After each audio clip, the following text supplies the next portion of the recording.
So I guess you know pi, 3.141592653 and so on. It's something that we learn in school, but we never use ever again.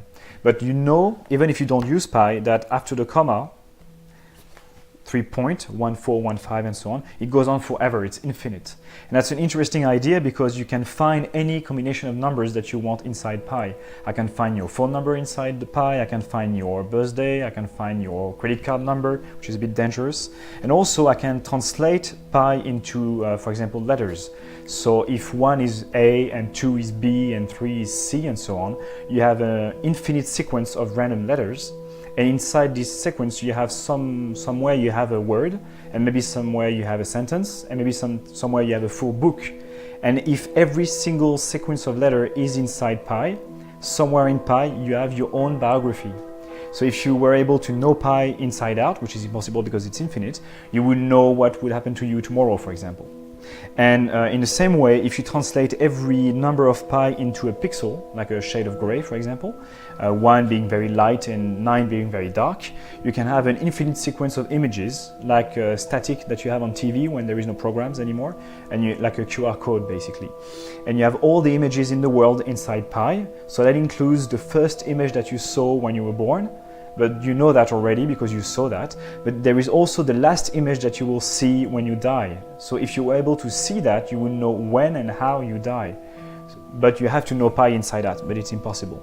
And also some people have been interested in memorizing pi as much as possible. So for example, in 2006, Akira Haraguchi, is a Japanese guy, was able to recite 100,000 decimal places of pi. So that's crazy. I'm not that good. I only know 10,000 decimal of pi. That's much easier. So in this book, you have all the first 10,000 decimals of pi. And I'm going to ask you not to go maybe to the last chapter, the last quote of the book, because I'm still working on it. So stay in the first part of the book. So I'm going to give you this. And because I have a photographic memory, if you go to any page you want and you give me the page number, I should be able to remember what are the first digits on that page. So give me any page you want. Okay, 118. So 118, so that's 118, right? 118. Yes. So 118, it starts with a 1, and then it goes 2, and then 7, 8, 4. So that's correct? Yes. Okay. But that's very easy because it's like me asking you to recite the alphabet. You would start from the beginning, like I did with the beginning of the page, so A, B, C, D, and so on. But if I tell you N, O, P, Q, R, N, O, P, Q, R, you recognize it's a segment of the alphabet, and once you know where you are, you can keep going, S, T, U, V, W, and so on. So what I'll try is exactly the same with the sequence of 10,000 digits I have in my head. I'm going to ask you to go to any page and go to any line on that page and give me 5 consecutive numbers anywhere on that page. And this will give me a position in pi, and I'll try to recite from that spot. So I'll let you choose your page and your line, and when you're ready, you can give me 5 numbers next to each other. 3, 5, 0, Wait. 1, 6. Okay. Is this followed by a 7? Yes. I'm not sure on the next one. Could be a 9 or could be a 3. 3? Okay. So then it's followed by a 2. Yes. And then I'm going to say 9. Okay, I'm going to go a bit faster. Okay. But if I make a mistake, don't be nice. Just say stop and I'll try to correct myself. Okay, because I might be wrong at some point. So I said 9, right? Yes. So after 9 is a 3 and a 1 and a 1 and an 8 and a 5 and a 0 and a... sorry, it's a 2.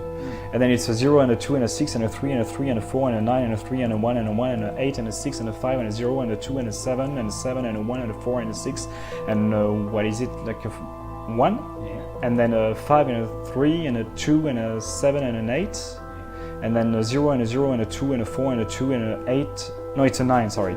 And then it's a 4 and so on and so on. So as you can see, you can recite pi, and you can find, like we said at the beginning, many things in pi. So I can find your birthday, for example. I'm born on 16th of October, so that's 16 October, that's 1610, and I know this sequence is in pi somewhere, but it's not in the book because 1610 is beyond 63,000 decimals of pi, so I'm not lucky. But if you're lucky, your birthday is going to be in the book, and I'll try to remember if it is. If it is in the book, I'll try to tell you the page, the line, and the position on the line where you can find your birthday. But if you're not in the book, I'm sorry, because that can happen. So what day are you born? 14. 14, and what month? July. So 1407. So 1407, is this in the book? It's in the book. It's going to be on page 172. And it's going to be on line 4. At the beginning of line 4 of page 172, 1407. Is this correct? Right. Perfect. That's what I have. Thank you. Thank you.